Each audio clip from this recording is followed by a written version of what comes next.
Hey guys, this is David, SNMC Comics. All right, I'm gonna just talk about a few things. Um, since comic book has kind of slowed down, I'm slowly getting into cards. This could be sports card, it could be uh, this type of cards, or it just any type of cards in general. Could be Marvel, could be DC cards. But anyway, I think you kind of know where I'm getting with this. So is getting or buying a hobby or retail boxes worth getting. I know people are chasing, and I must admit I do have some few here as well. Right there, as you can see, I got the um, yeah, right there. See, these are all of my these are all of my whatchamacallit, cards. Anyway, now with that said, it's it's worth getting the boxes and ripping it open and getting all your thing. I got burned so many times. I had paid 35, 45, per box on retails, and sometimes I'll get a hobby box. Your chances of getting a major hit is very like it's almost like hitting a lottery.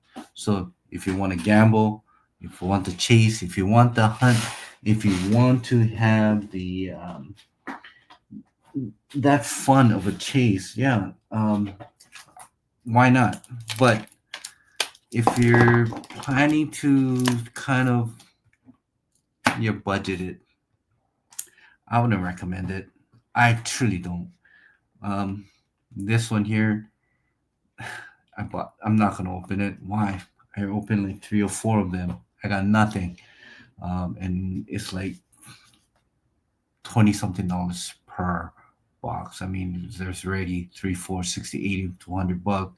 Hobby box, you're looking at probably about 100, 200, 300, and now it's going for 4, 500 because everybody wants to have that certain chase card. Do your research. As for me, I decided I'm going to stop buying boxes and I'm just going to go with singles, and I'll show you some of the things that I have gotten for a fraction, as like maybe 1/8 or 1/10 of what you would normally would pay to pull these cards out of the hobby boxes. All right. Um, so let me just show you. Let me just show you with some of the few hockeys that I got. Connor Bernard from Chicago Blackhawk. It's a huge hype. It doesn't cost much. All right. It's like a 75 cents to $1 per card. Um, when I pick them up, it's cheap. Have one or two or three. Um, then also got some of the SPs here. $5. Never know if he does what he does, what have been predicted may go up. And also, you got the OPGs here like this. All right. So, and also, I'm a huge sports, so not really into hockey, but I'm into basketball. And yeah, why not? I think this is a great looking card. All right. Victor Wembanyama Select Concourse rookie, and in blue. Love the color blue. All right. And also got him in Prism, which kind of has that very nice refractive finish, and put one in there as that. That's also Prism. And also got a Tectonic in a PSA 10, you know, um, and also in the blue and the PSA 10. So like these here, you try to pull these out of a box or hobby box, you spend about 35, $40. Your chances of pulling is almost, I don't know, like I said, it's like a gamble. So why not spend your money wisely and pick up a card that a player that you want in their rookie or second season or do whatever and pull and buy it singly where it's still available. All right.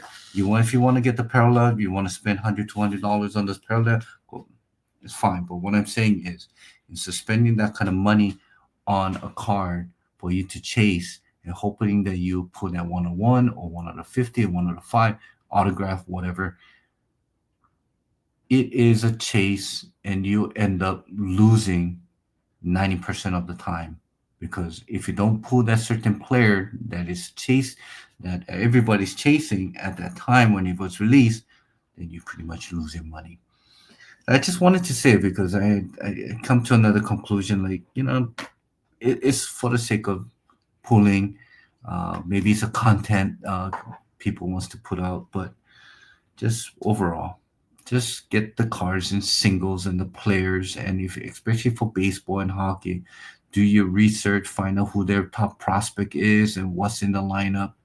And along with basketball, find out what is going to be their top 10 draft pick, and go from there, and pick the players that you want, pick the team that they go. I don't know. Like I said, do your research.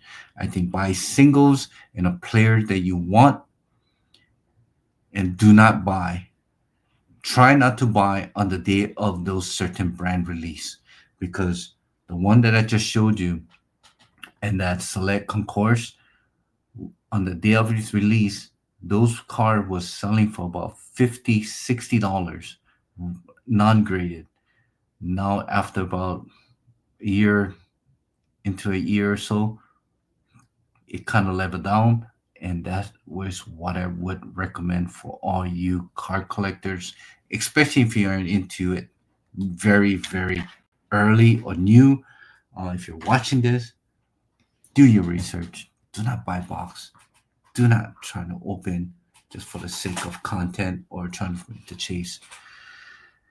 Um, that's all I have to say about this video. Is buying hobby or retail boxes on sports or any other card worth getting. Uh, Not for me.